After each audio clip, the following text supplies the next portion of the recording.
I live by the river and I'm obsessed by the sea, and any kind of light, any kind of water just makes me feel happy. I try to convey that in my abstracts with kind of patches of dark and patches of light and transparency and opaqueness. The moment I'm very much going through a flow series where I want to imitate with my paintbrush the flow of the water, and how, I guess, actually, now that I think about it, that you kind of just have to go with the flow in times like these and just run with it and see what happens, and it'll all be okay in the end.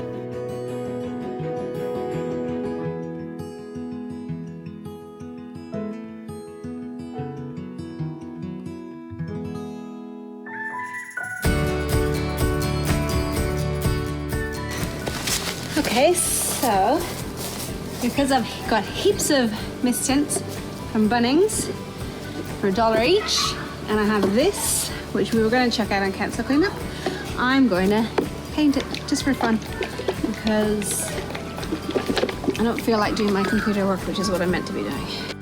My mum and dad come out every year for a couple of months, but this year they seem to be stuck here. My mum is helping out, cooking every meal, doing all the laundry, all that kind of stuff. It makes my life easier, that's for sure. Having said that, I feel like they want to go home a little bit. I've been busier more than anything else. I presumed it would be quiet, so I started ramping things up and trying to keep busy. Oh, that's a bit too much money. In my little art studio, I can just shut the door and I'm in my own little world and I listen to my podcast or whatever.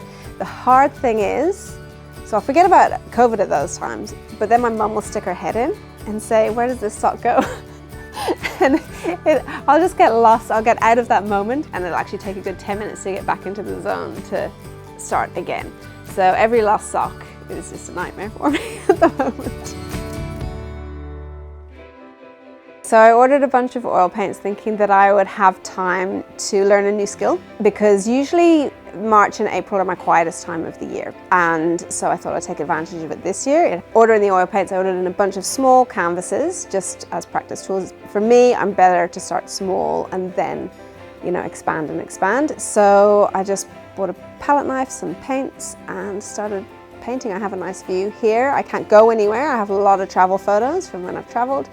And I just felt like I wanted to connect maybe to the world that I can't visit right now. So the photographs of Australia, there are a couple of from America and Ireland and a few travels that I've done, and then I've kind of morphed them into my own thing. I haven't had as much time as I want to do it, but I have been working 7 days a week at the moment, whereas I usually only work 5. And so I'm just kind of squeezing it in. So this is my drying wall. A couple of them are dry and framed and ready to sell. For some reason they've been accepted really well, so I'm going to keep doing them, and yeah, they're taking probably 50% of my businesses now through that, but it's not taking away from the abstract, it's an additional 50%. If my job was painting 100% of the time, I would just be the happiest person on earth. Painting's probably 40% and the business side is 60%. The funnest part is styling the photos, but it can get a bit tedious as well. There are a lot of painting, you gotta remember which one is which. Put it in order and style a room. Like, I'm not the tidiest person in the world, so for me, styling the bedroom every time, so I try and do a bunch of paintings all at the same time. So I may have a day which is fully just taking photographs.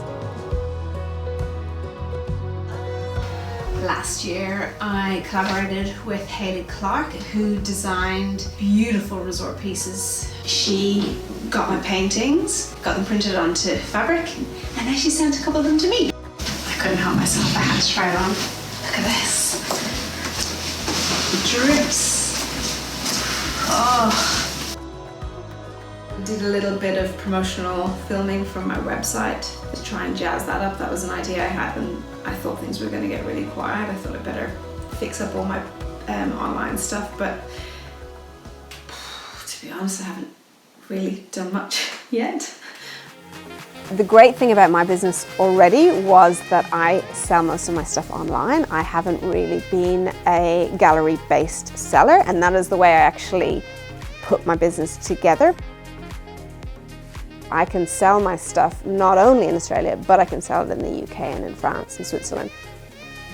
the beauty of the internet is that it does that. The bummer of the internet is that it takes a lot of time and effort to do that.